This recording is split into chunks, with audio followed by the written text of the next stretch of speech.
There's no control of migration on this border at all. We've got more people coming in. So this year's 200,000. Huge numbers. And it costs around £40,000 for each individual in the first year. That's about 8 billion.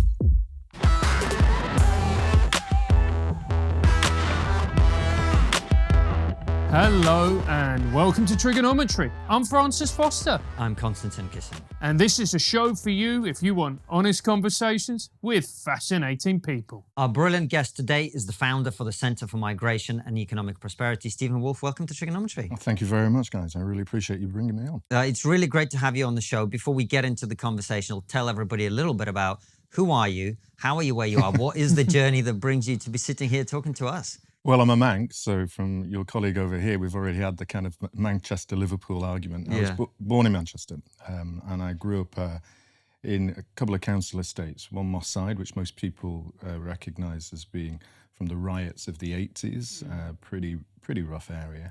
And then growing up in Withington, near a park where I used to do breakdancing and football, so that was a brilliant thing. I was lucky enough to have a family, an Irish grandmother, English grandfather, Black American grandfather and a Jewish grandmother, who kind of, even though we lived on a council estate, believed that the way forward to get on was by education and just keep pushing, never allowing people to define you by who you are and just keep climbing that ladder, but being decent along the way, trying not to be nasty to others. It's not always the way that the world works. And so we read a lot, and I won a scholarship to what was then a grammar school, became a private school, St. Bede's. From there, university, studied law in Aberystwyth, went on, became a barrister, won a number of international awards across the globe for debating, went to the World Championships, got to the quarterfinals where Gove was actually judging. So, met a number of people with those, and that was always a fascinating part. After being a barrister for a number of years, I then moved into the City of London, so not really very far from here. Worked in Canary Wharf, worked over the city, and I moved into hedge funds, regulatory law, became general counsel.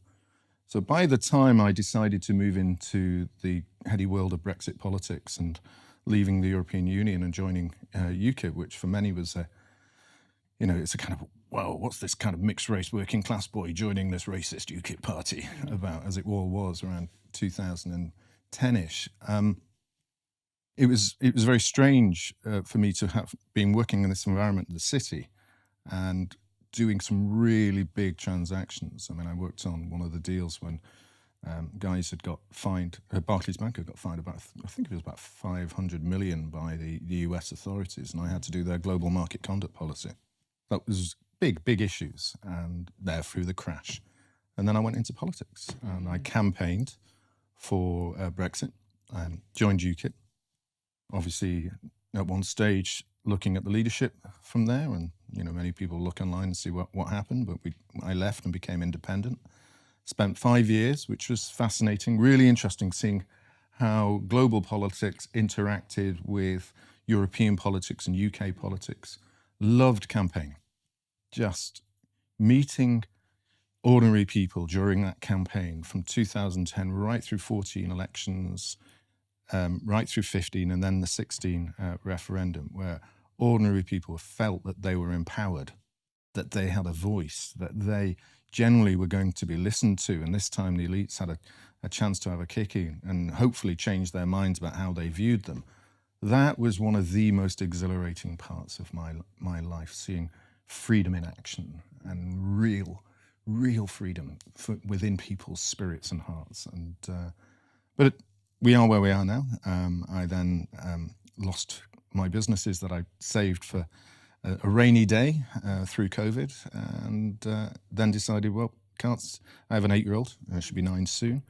As a father, you just can't allow your children to see you give up.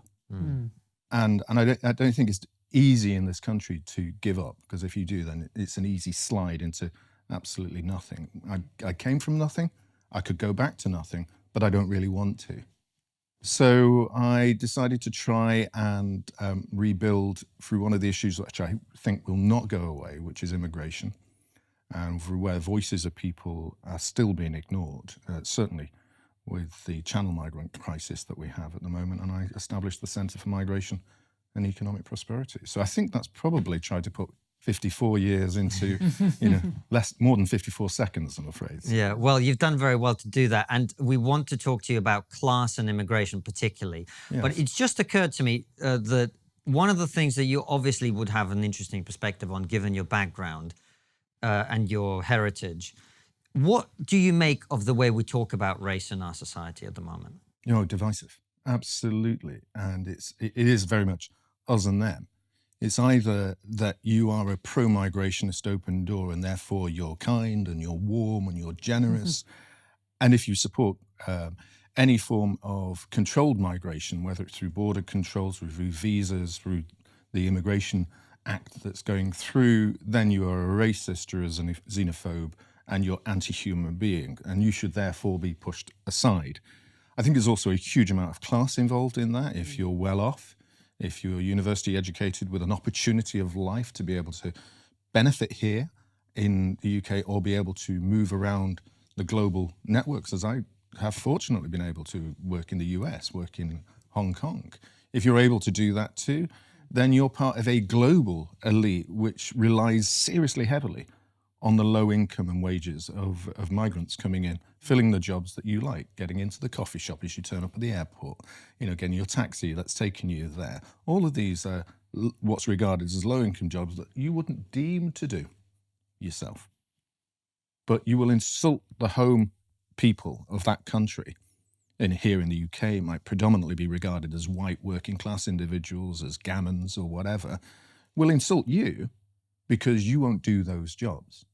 Rather than considering, why don't they do their jobs? Isn't it because perhaps the incomes of those jobs are not sufficient for them to have a family and a house in the area that they want to live in?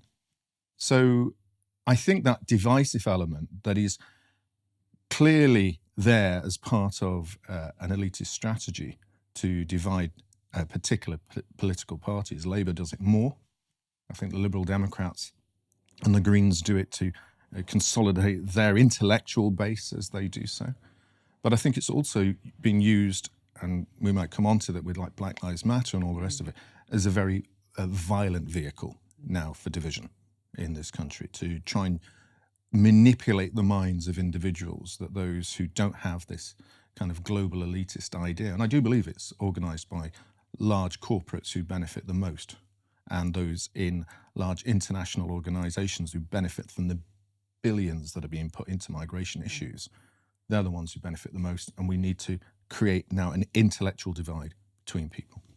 Stephen, why is it that these elites, that let's call them that, why is it they don't understand this? Why is it that they don't get it? Because to me, it's a fairly simple concept. But if you live on the lap of luxury, if you're just going to get up in the morning, get on, and let's just take it as you part of what Orwell said in 1984, the 13% of the outer ring or the outer level. If you're going off in the morning and you get your train and you hit into the city of London and you're a banker or a hedge fund lawyer, or you're an accountant there, or one of the IT guys who are doing really, really well, then for you, it's not something that you will see on a day-to-day basis. I mean, you're getting a reasonable bonus and a good salary to be able to buy a house in a nice area, which doesn't have the impact that you see in mass migration. So if you take my street where I lived in Manchester, in kind of Withington at the end, but even if you take it right back to Moss Side, in Moss Side it was predominantly those who'd come from the West Indies who were living in there. And that has changed somewhat over time. You get Somalians who've come in, certain parts of Hume. But if you look at down Withington, that was predominantly white working class and Irish working class.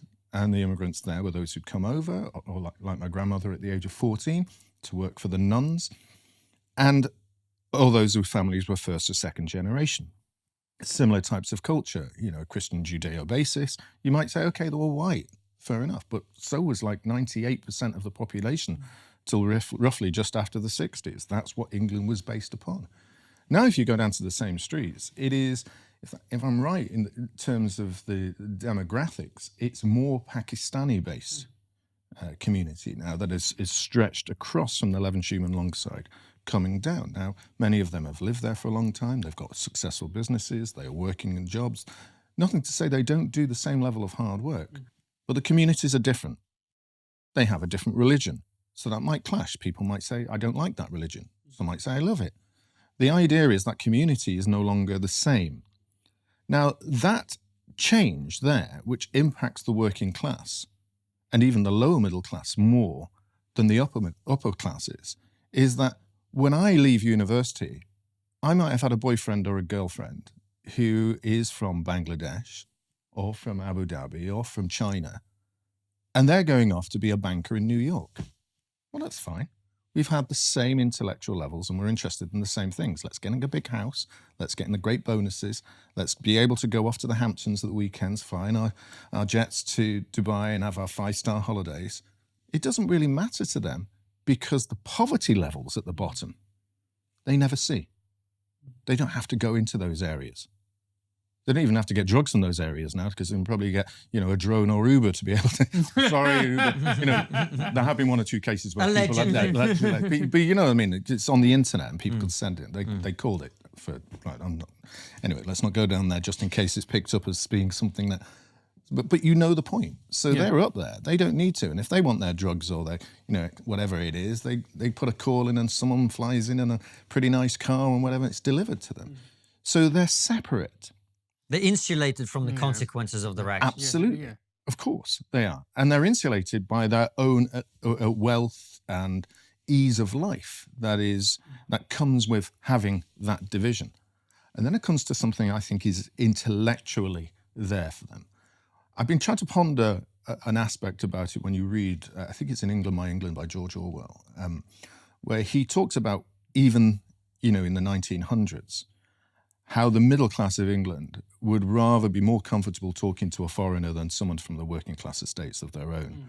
And they have more of an affinity of that. And I generally think that there are 2 aspects about that. One is class and snobbery. So racism is something that is a cultural aspect about Britain. We can go right back to beyond the Romans to see evidence of that. But so is snobbery.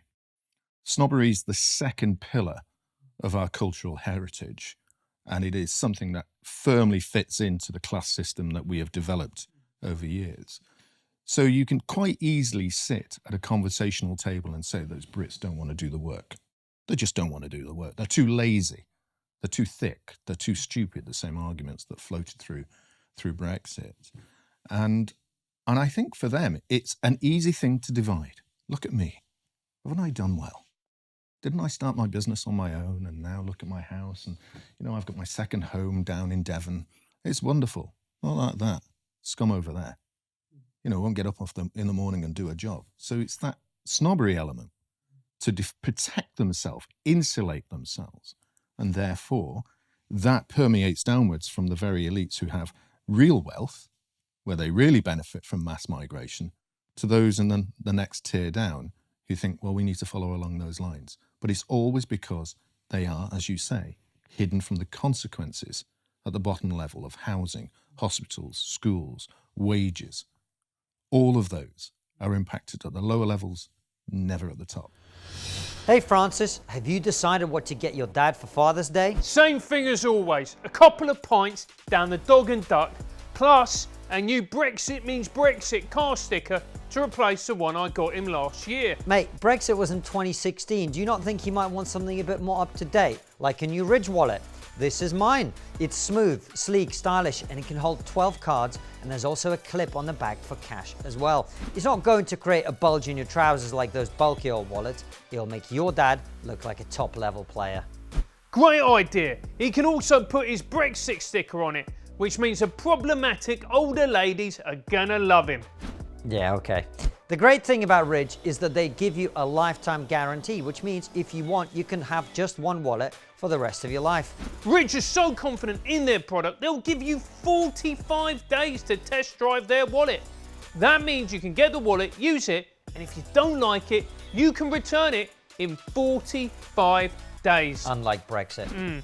Because Ridge are such great guys, they're going to give you 15% off and free worldwide shipping and returns. That's 15% off and free worldwide shipping and returns. To take advantage of this incredible offer, go to ridge.com/trigger. That's ridge.com/trigger and use our special promo code, which is, of course, trigger. And the problem is, because they're impacted, what happens is it just seems to be this chasm that means that they just can't empathize. And we saw it with COVID. I remember talking to a friend of mine who, works at a very, very well-to-do public school, very in favor of lockdowns, very in favor that, this was a good thing and a positive thing. He just couldn't get his head around the fact that this was crippling ordinary people and ordinary people's businesses. Just couldn't get his head around it. Yeah, and they just don't seem to understand now, because the divisive element in our society, even look at the economics of it. I think I look at how fortunate I am, in the sense that, born in 1967, we still had a grammar school system that enabled large numbers of working class men, predominantly men, I say at the time, but certainly women were coming through at those stages through the 60s and 70s to start getting into the educational levels. Now, I went through law, but you'll see that there's some great actors that followed similar routes to be able to do that. You saw them coming into the civil service. You also have the second element that was what I regard the transitory unification of Britain that was caused by the First and Second World War, where if everybody looks at duty of the Queen, there was huge numbers of people who had duty of the crown and the country at their heart, because they'd risked their lives for it in the Second World War. They'd literally watched people die next to them. I mean, I talk about my grandfather sitting in a pub on his own in the Green End in Manchester, which has gone now for housing due to large-scale migration. Let's get rid of it and just build more houses, which we're going to see huge amounts more in the country now. And he would sit there and become silent when and you knew, everyone said, leave Jim alone when he'd do that with his brandy and whatever, because he was remembering the death and destruction. But that unification also came through with the grammar school system in the 60s and 70s, where this was a supportive element for the nation as a whole. And more people like myself got through. And I don't see that now. Yes, more people are going into university, but what we've seen is that income division has, instead of what we saw in the 60s and 70s, becoming more spread, the total income and capital of the country being spread out more, is now contracted. Anyone will tell you that the rich have definitely become richer over the past 10, 15 years, maybe even 20. And certainly the middle classes have become squeezed, not just here, but in the United States, more visibly perhaps in Australia. But it's happening all across the Commonwealth in those countries. And why is that happening? It's happening predominantly because we've got large-scale mass migration, which is increasing the numbers of lower-income individuals. And we've had the use of stock markets and capital growth in housing that is protecting those who already have those assets. So they don't need to see us. They're quite happy to be separated from us. And I'm trying to, your audience will pick up on a movie. There was a movie where literally the wealthy lived in space, and they just took the assets from those down on Earth. And the chasm there was actually space. And I think that was a metaphor for expressing where they are now. The chasm is that they're sitting, whether it's in their Park Lane houses or sitting in their big flats in New York overlooking the parks there, they've got their space between them and us. And they might turn around and say, oh, look, I'm going to have a wonderful ball or a party, for the charity events. But that's just really salving their souls, salving their consciences, and actually also making themselves look good. And the politicians that go along with that from the political parties, whether it's the Labour Party or Democrats in the United States, they're actually also working and conniving with those who really just don't care. Stephen, you talk about mass immigration. I think before we carry on, we should maybe explain to people what is actually going on. Because for a lot of people, they'll have a particular view of it, but it will be local to them, or it will be based on the headline that they've read. Now, I came to this country from Russia in 1995, At that point, I think the level of immigration was about 60,000 a year, 70,000 a year, something like that. Yes. And at that time, 3% of the British public thought that immigration was a major issue. In other words, people felt fairly comfortable with what was happening. They didn't feel particularly disrupted. Their lives were not being damaged by people like me coming. What have we seen in the last 25, 30 years? Well, the level of net migration that's coming is consistently over 200 to 250,000 now for 10 years or more. So you're adding an extra 250,000 that's coming into the country. Now, some of them are coming for students, some of them are coming for work, others are family reunions, but the numbers are huge. So what that's doing is increasing the population. Then that's what we might call the legal migration levels. Then you've got what some will call illegal immigration stroke asylum on there. And it's the argument that they're illegal until they make an application for asylum. I don't really want to make that distinction as such. What I will say is that there is certainly illegal immigration into the country, but there's also genuine asylum seekers, and we always must make that clear distinction between them. Do we know approximately what sort of numbers we're talking about, which is not people who are genuine people fleeing terror and war and whatever, but people who are capitalizing, let's say, on an opportunity that I don't blame them for, right? They're trying to make a better life for themselves. Yeah, I don't think any of us can make that argument. You want to do the same if you could. Exactly. So, but what kind of numbers are we talking about on an annual basis with just the purely illegal immigration that we don't think is genuine asylum seekers?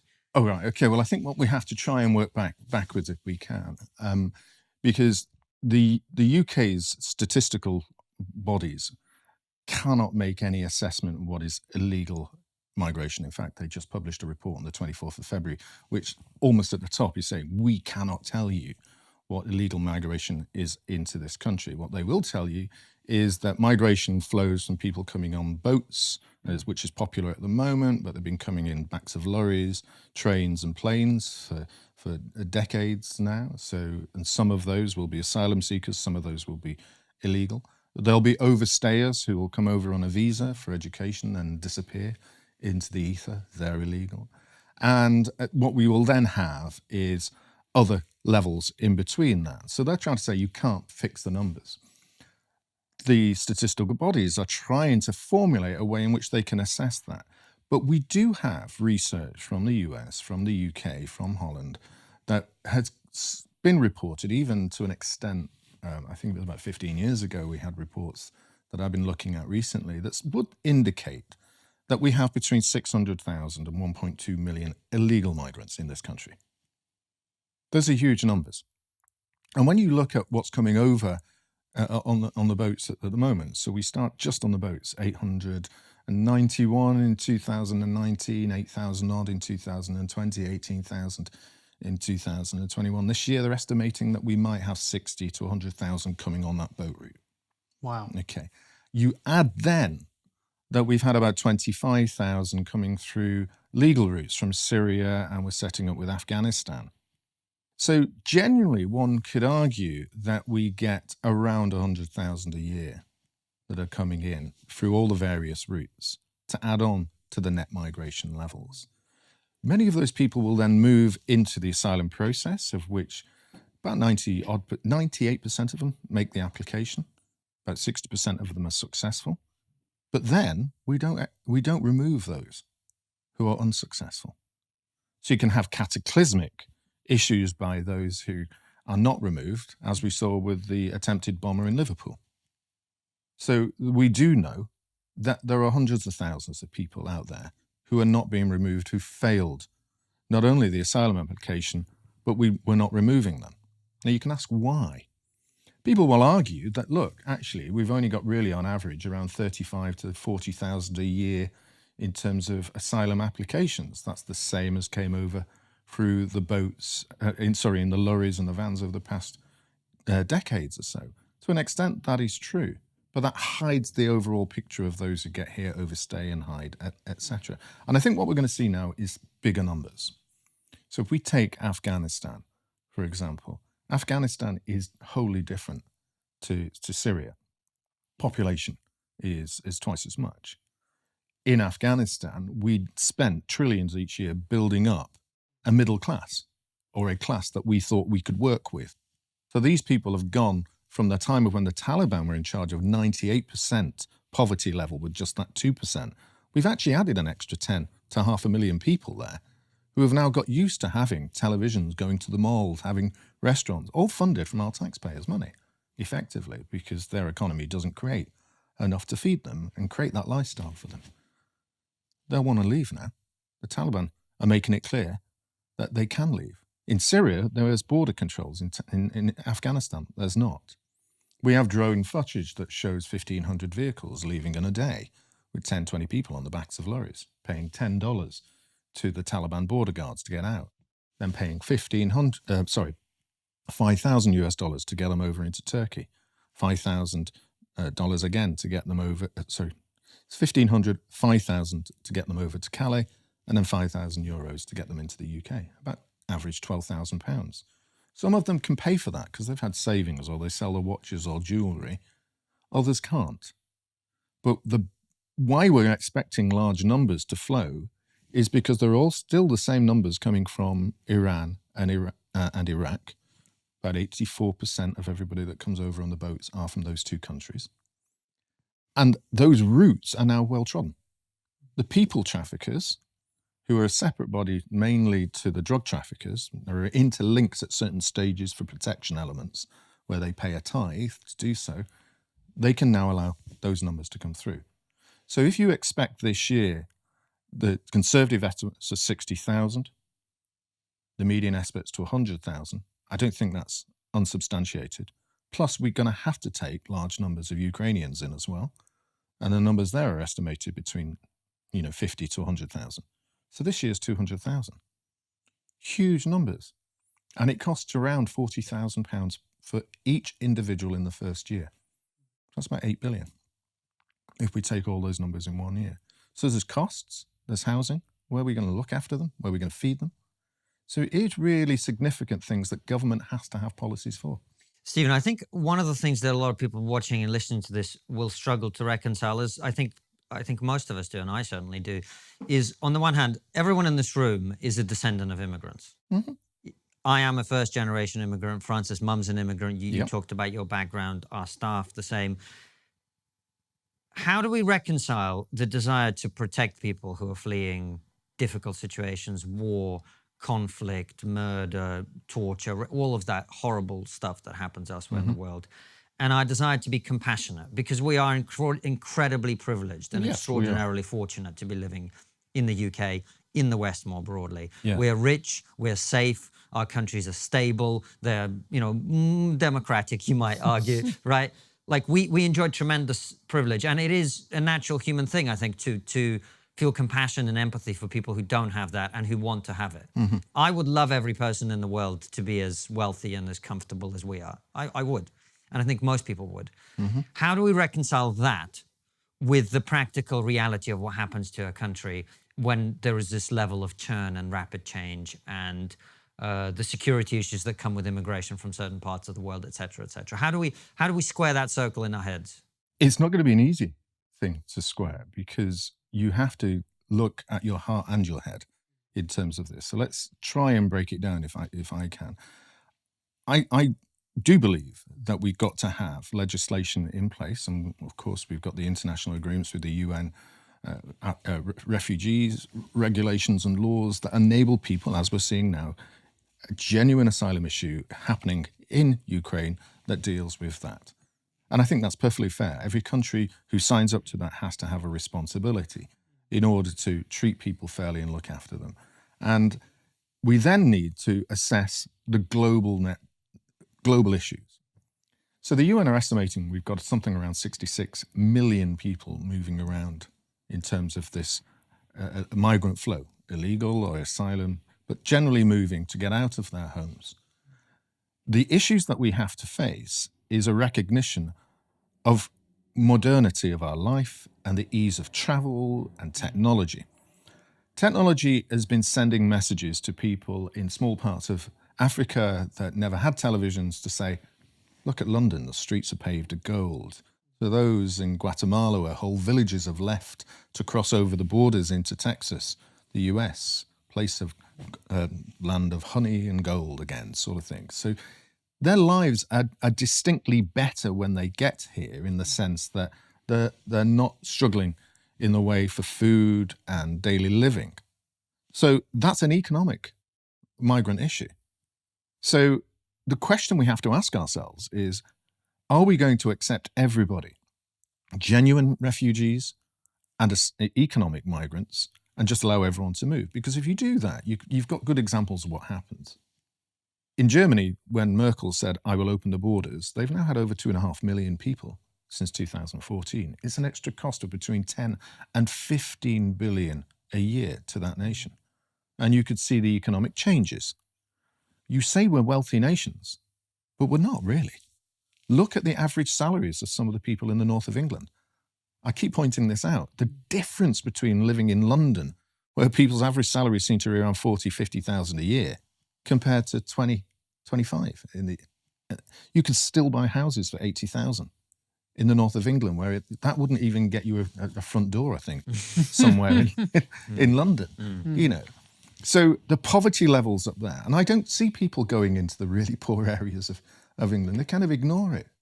It just doesn't exist to them. And so we are creating huge poverty gaps here in the UK by importing those people who are incredibly poor from elsewhere. So is the solution to say, let's just open the doors?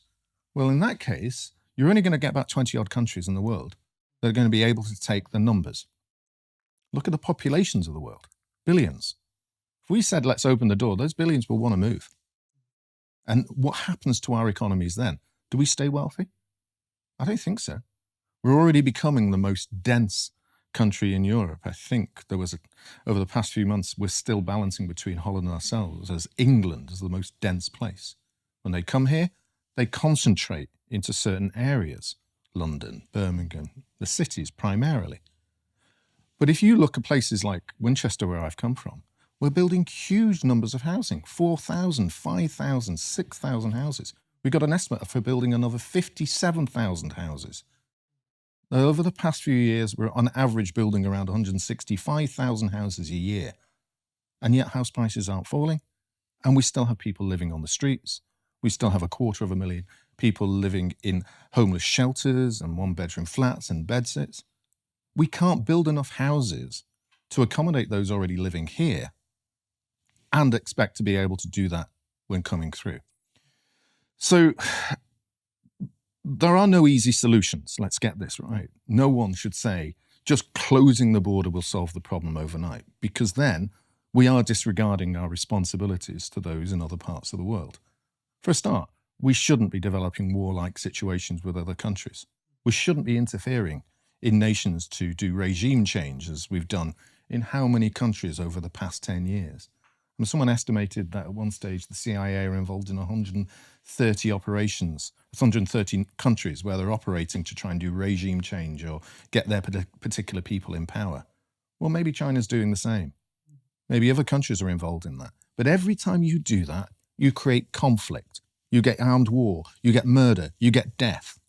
And when that happens, people want to flee.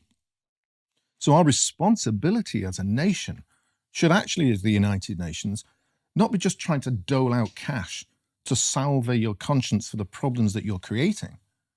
You should be looking at how we can create peace and stability in those countries first and foremost, by stop saying we're backing the big corporates, we want them to take over your country.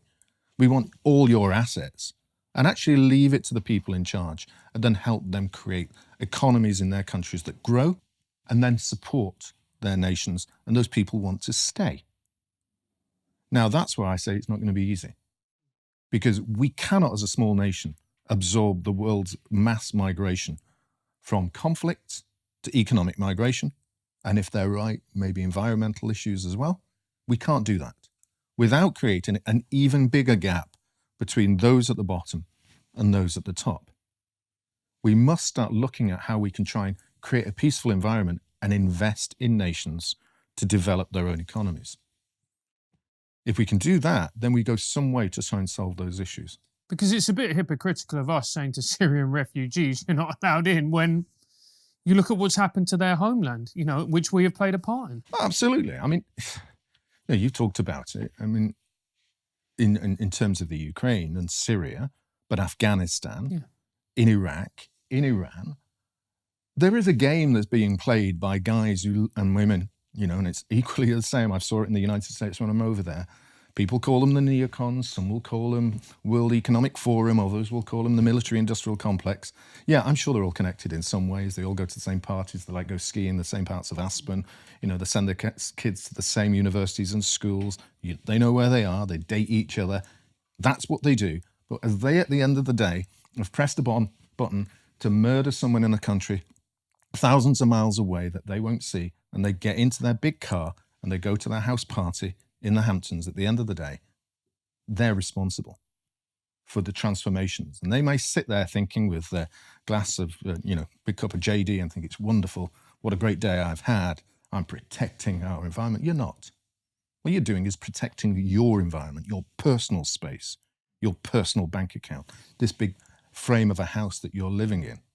You really don't give a damn about the people that have died in those countries, those who are having to move across and pay gangsters to be able to get them out of those, or the people living in estates that I grew up in who have to suffer the consequences. That's the big issues that we have. That's why I got involved in politics. That's why I'm still knocking around. But that subject is a very taboo one. The fact that we're having this conversation, you wouldn't see it being had in a lot of other places with this frankness. Why is that? Because someone's just opened my eyes to something called the Overton Window. I mean, I've got to study it a little bit more to try and get a full grip about it, because I don't like to just take a theory without trying to understand the full background about it. But what, to an extent, that I get from that is that it's okay for us to have a little bit of discontent with the elites. They'll allow us a little bit of freedom and movement to do so. And if you move up the ladder too much, then they'll cut you off at the knees. One can argue that you saw that with the rapprochement between Martin Luther King and Malcolm X during the 60s, representing two wings of the Black freedom movement, one which was the middle class and one was very much a working class environment. And when both of them started to come together, it is argued that they moved on from saying it's just white versus black, which fitted into a really nice scenario for the FBI and the elites to dissect them and diversify them. But when they started talking about the economics of what the people lived in and how we should be changing the economics of the United States, soon after they were killed. Now, one could argue that was coincidence. One could argue that was planned.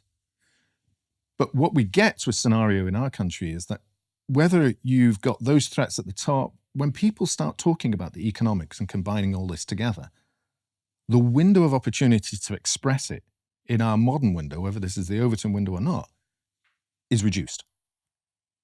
So when I would go onto TV on the BBC, it'd often be like 3 people pro-mass migration and calling me a racist, xenophobe and not caring against myself.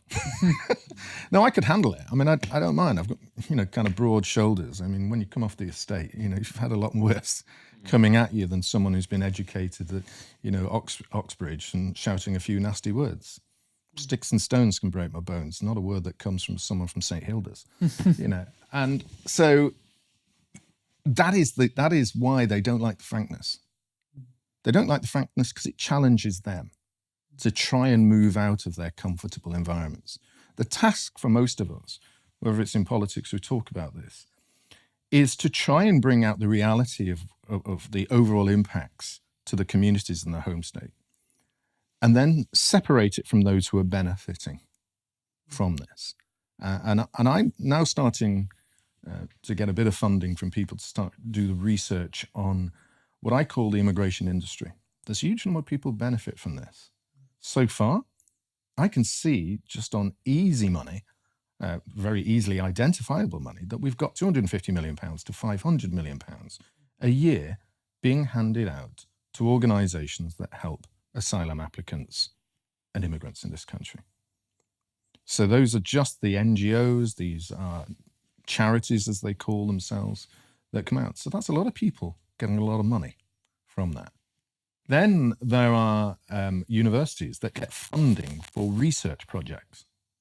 And those research projects often come out and say, look, mass migration creates huge amounts of GDP for us. There's no GMP difficulties. But they're the ones getting the funding. Organizations like myself, which I would need 2 or 3 people to be able to help research at the same level the universities have, don't get anything near that.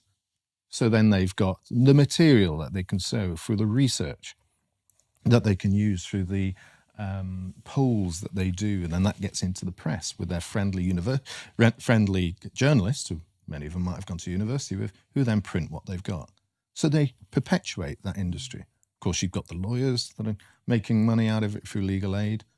Get a divorce, try and get your child back from your wife or your child back from your husband.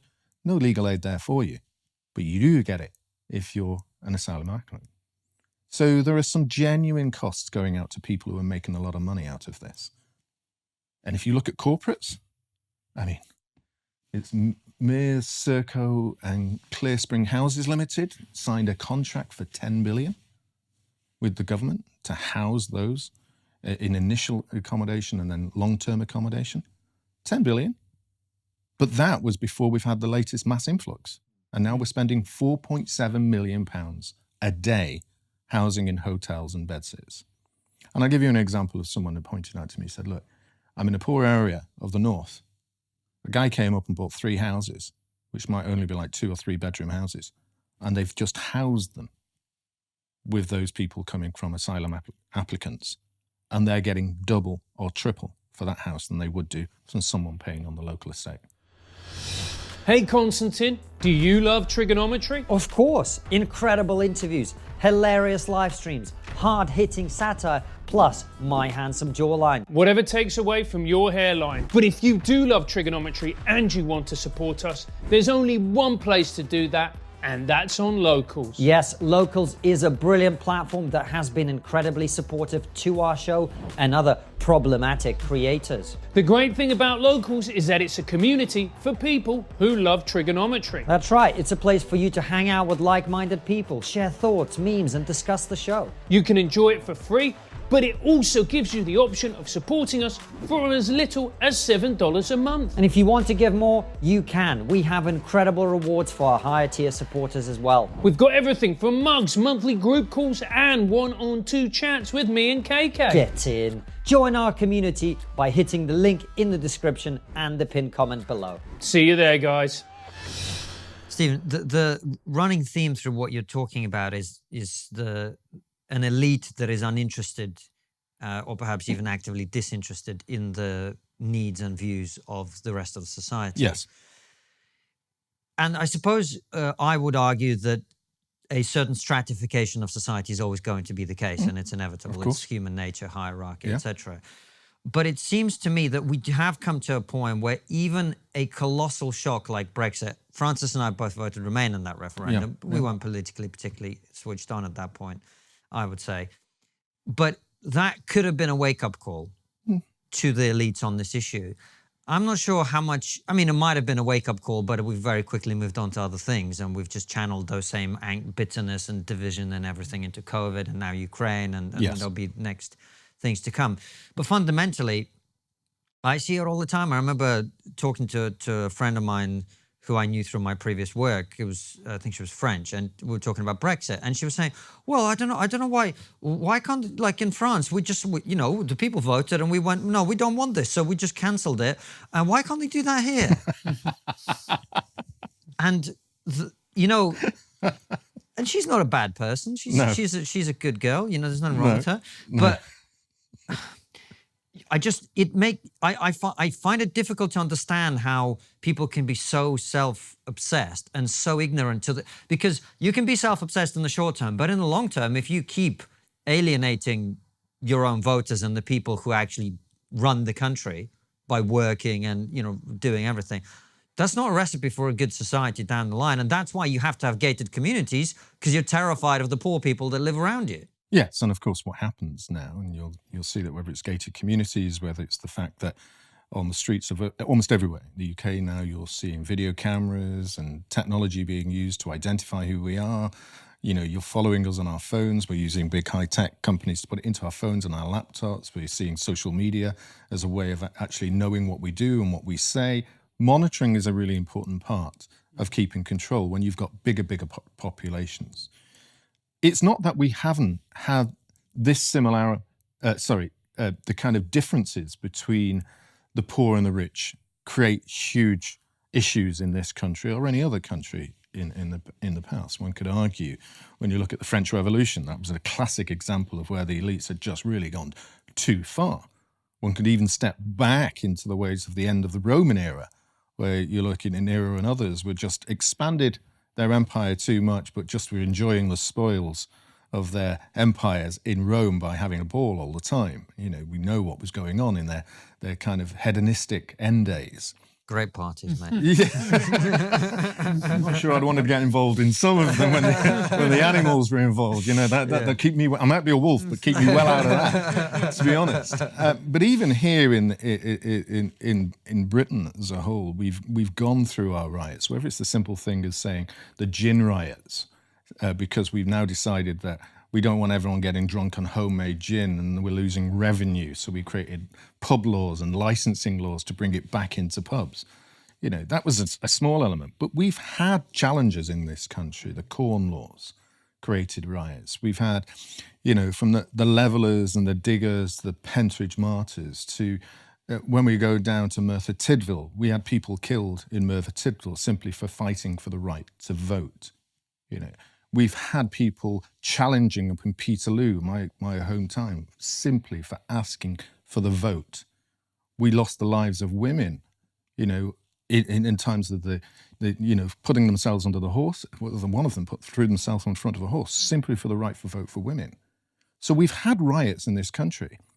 And even if you look at when in the 1980s, when we had the Mostide riots, the St. Paul's riots, the riots coming down in Brixton, all going up at the same time, with Heseltine coming up into Liverpool. I understand the people, I really do. Yeah, you certainly do when you put your contracts into arms companies and helicopter companies, didn't you? That went off and killed and burned people in the same time. We had riots between those who said we've had enough. Now, I don't think we're going to get that many riots anymore. Because if you've seen the way that our police are now virtually paramilitary dressed, as though they're out of some Stormtrooper movie with an Arnold Schwarzenegger, you know, or Star Wars. And you can see the way that the army in France just recently, for COVID demonstrations, put 55 armed tanks. And there were, people were seeing that. 55 armed tanks on the streets of Paris. Not a city of love, but a city of war. We know what they've got behind us and the training that they do to be able to disarm us when we've got, this is, if we complain about it, it's not going to be like the poll tax riots with a few horses running over us. This is literally a militarized force now that will be used against the people. And they've practiced about it. They have training sessions about it. They're quite happy to use guns on us if they want to. So I don't think we're going to have riots. And secondly, there is still a genuine belief in Britain that we can transform our nation through the ballot box. And Brexit was that opportunity for them to say, okay, let's step back. Let's go back from what we saw with politics of the past, where we realised we've gone too far and we can actually step out. Because our country has had that time, as I said, you know, from the removal of Charles I and our own civil war. We've had these points upon our time when we gradually got little bits of freedom. It was only, 1930s when we got votes for the women? Is an equal stage at the age of 18, and then we handed it over to the EU, in my argument, to remove some of those rights. It took us hundreds of years to get universal suffrage at the age of 18. So we have had to fight to get there. Brexit gave us an opportunity for them to sit back and say, okay, maybe we should allow this to happen, and we move on again and we start to transform, but they haven't. You could argue that COVID's come in, you could argue that what's happening in Ukraine, or you could argue that all of these are just great opportunities for us to suppress that and let's go back to the plan that we had. And I think that's what they're doing. Do you think Brexit, I don't want to use the word betrayed because it's the wrong word, but you get where I'm going with this. With the initial promise, what was promised to people, which was a control of immigration. Yeah, I would say, you know, in America they use the word rhino for a Republican in name only. We've got Bino, Brexit in name only. Just because we left the European Parliament and there's no MEPs there, How much real transformational change have we had? Vast numbers of our regulations still aligned with the EU. Most of the trade agreements we have are based similarly along the lines of the trade agreements that we had with the EU. And on immigration and some of the big issues, certainly no major transformation. And where instead of using it as a real massive, energetic opportunity to enthuse the British population and get ourselves out there to being a transformative, bright Britain, I think we just contracted on ourselves and the bitterness that came straight after that. The kind of attack on those who got Brexit from those who were just a continuity remain, some people call them. And that's unfortunately just fed into where we are. In immigration, absolutely no movement whatsoever. Goodness no. There's no control of migration on this border at all. We've got more people coming in, and all we did was say that European Union citizens have a slight restriction in being able to get here. Those who were already here, we ended up finding out that we had more European Union citizens actually registered in the UK who've been given permanent rights to remain. So it's not like we've removed them and tossed them over the border as was concerned about, and yes, we're going to kick them all out. If you remember some of the arguments through that, we were never going to do that. And it wasn't sensible to do that either. That's not the sort of nation that we are. It's about moving together, working together, and recognizing where we are in the difficulties that we had, and then saying, okay, time to sit back. Let's assess where we are. We've got housing needs, we've got hospital needs, we've got transport needs, we've got to feed the population. Now we know where we are, let's try and manage the migration levels. Let's work out how we can create an economy that can be vibrant enough. Let's see if we can utilize those people who are already here, who are first and second and third generation Indians, to help us with the trade deals and trade with India. Let's look at those like yourself, to be able to do trade deals with Russia and open up cross businesses. Trust me, I would not be very good on that. I'm not that popular there, but I see what you're saying. The point is, we have an indigenous community here of people that embedded in here, we should have been giving them the tools and the opportunities through government to go out and do that. Stephen, how much of this is about guilt? Because there is a narrative in Britain that's, I don't know if it's always been the case. It wasn't noticeable to me when I first came here as a kid, which is that Britain is bad. It's a bad country. It colonized, it invaded, it enslaved, it profited from the misery. It went all around the world and oppressed people. It brought them over here in terrible conditions, and they were treated very badly when people came. No blacks, no Irish, no dogs, whatever the slogans were. All of that. We are guilty. We've done wrong. And now the most important thing is that we atone for our sins, and frankly, if we can self-flagellate and punish ourselves, even better, even better. Well, yes, absolutely. And I think there is guilt in terms of our historical context of Britain, in terms of the way that we went out and struck an empire. But name me many Western countries that didn't do the same. Look at Belgium, the way that they absolutely massacred people in the Congo. You have Italy, who's done the same, Portugal and Spain in South America.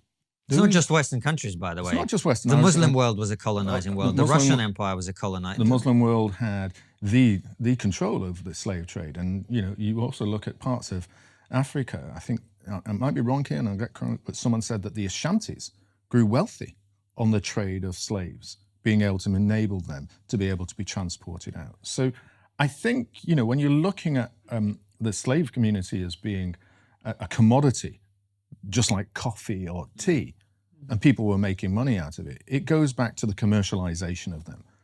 But should I then go to my house and then get a whip and whip myself at the back for something that someone did hundreds of years ago? Depends if you're Catholic or not. Let's not go down there in terms of that. Or if you just enjoy that kind of thing, that's the other option. Yeah, I know. I heard there's certain parties in London that get on with that. But at the end of the day, the communities of today shouldn't be responsible and feel that kind of guilt for what happened 100 years ago. Otherwise, I, as a northerner, want to go and find the Normans for harrying the north and creating the first genocide in this country. Because that's what those, which is modern day France, did. They wanted to wipe out those who were opposing them. Do we go to Bath and level bath now for all the sins of slavery and rape and pillaging that the Italian Romans did in our country? Do we dig up all our roads and say, we don't want those roads? Because that's what guilt is. And those who start pulling down the statutes are only referencing to one country because it's about hatred of this country. It's not about hatred of the other countries for doing it. And so I think guilt is very, very bad. But guilt is something that is really part and parcel of our education system at the moment. I think clearly there are those who feel guilty in the academic circles, and they're educated to do that. And then when they come out, it's all now filtering through. I mean, I certainly had my own daughter talking about the Vikings and the Normans, and she's starting to talk about that now at the age of 8 and 9, and I can see through it. So what I do is I have other books that I start reading to her about the history of England that I've collected, and she sees a different angle, not from those that are in the academic tombs that are being pushed upon our people of today. We should not forget, and we shouldn't forget what happened, because if we forget what's happened, we can't use it today to look forward about how we improve our world. I'm trying to think of the Labour leader who, in the 80s, who was pilloried for his bad dress and style. Kinnock? No, before Kinnock. And he used to say, if you don't know about history, you don't know about our future. And I think we have to look at that and analyse it and say, yes, what we did was bad.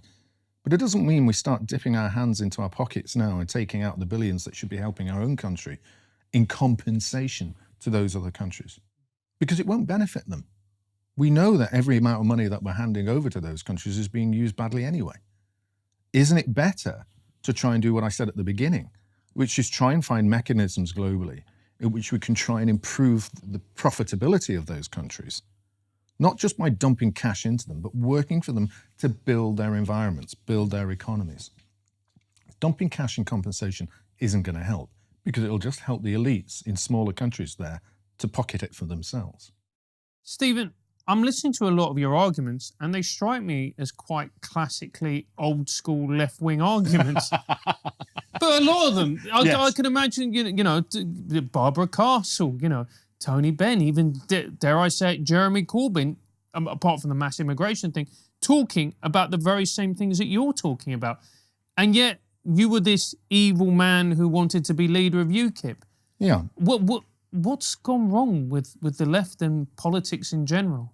Well, I think in terms of the left, driven by this desire under Blair Mandelson, that they recognised that they were beginning to lose the vote of the working class male in particular, and the families of the North. Why? Because there were no longer any coal pits, and we were killing the steel industry, and the fishing industry was dying. So they had to make a political decision of where they're going to get the votes for in the future. So the votes they felt was easy pickings was by manipulating university students into voting for them. The young people are always more aggressively progressive like the rest of us. They want to just help the world, which we do, but they think more with their heart and they never think with their heads. That was their analogies. And then mass migration was another way we're going to rub the right's face in this, was one of the comments that's often used. And we saw mass migration because statistically here in the UK and in the US and in Canada is that migrants who come here first tend to vote Labour or tend to vote the left organisations. So for them, that was a political turning point away from those of my estates who would say that some of the issues that we've talked about, the economic issues that impact those on the lowest incomes and the middle classes and the ability to move up the ladder, were no longer as important anymore. The way that we'll salve that is just give them benefits. Keep them away. Push them away with benefits, the lazy way out of doing it. We won't deal with the proper issues, just throw them cash and then we can look good again. That was Labour, and that's modern Labour today. Tony Benn's Arguments of Socialism was the first political book that I ever had, and I still have it. It's a bit worn-torn and all the rest of it. And if you looked at that, the Labour of then were a Labour of looking after people.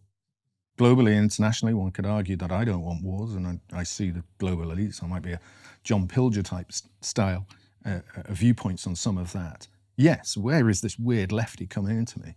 But on some issues, social contract issues, the family, the faith, the flag that I saw from my grandfather and my grandmother coming, the integration into our country, those are parts that have been pilloried by the left. They hate us for that. They genuinely hate us and despise us. If we talk about a Catholic or a Christian religion in the UK, if they talk about flag waving, I mean, what's it in the Rochester by-election? There's an England flag, look at that, how disgusting is that? You know, they really don't like it.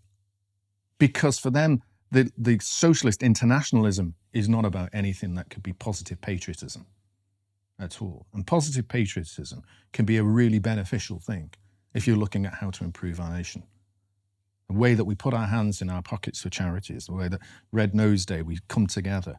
All of those are part of the historical aspects of who we are as Brits. But for the Labour Party and the left, yes, I have that social contract. Maybe that's what was slightly dangerous to some of those people who didn't want me in charge of the political party at the time.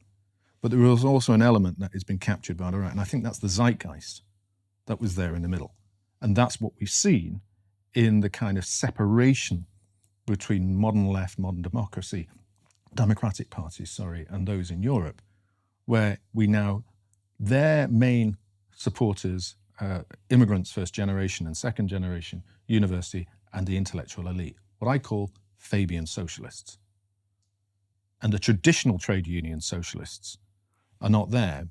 There are still some who might believe in it, but I think some of the traditional trade unionists have been bought off by the way that they can get huge amounts of money and have a reasonable lifestyle as well. Or just forced out, like Paul Embry, who we've had on the show many times. You know, absolutely. Stephen, it's been a great conversation. Before we ask you questions from our supporters, first of all, tell everybody where they can follow your latest work. Yes. And we'll ask you our final question as well. Yeah, so if you go to the Centre for Migration and Economics Prosperity website, which is www.cmep.co.uk, that's where most of the work will start to come. And from there, you'll feed off into the other works that I do around that as well. Fantastic. So we've got one more question for you, as always. Yeah. Which is, what's the one thing we're not talking about, but we really should be? Well, I think it's the way that we're manipulating our young people out of the concept of freedom. That we are watching our young people becoming more and more intolerant and accepting of that intolerance. Way that they can have people at university saying you can't speak on a platform. The way that we attack individuals if we're not in agreement with your view. I mean, you look at those in the LGBT movement who really championed it, who are now being banned from actually being, standing up and talking about the transgender issues, for example.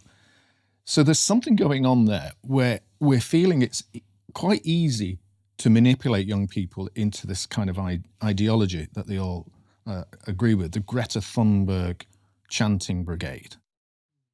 Whether this was started by Tony Blair and that kind of movement, whether we see that kind of progressive elements that was there in Trudeau's way that he wanted to manage the truckers, it's this attempt to dissolve freedom into us and them and you're our pack, but it's done now at a younger age.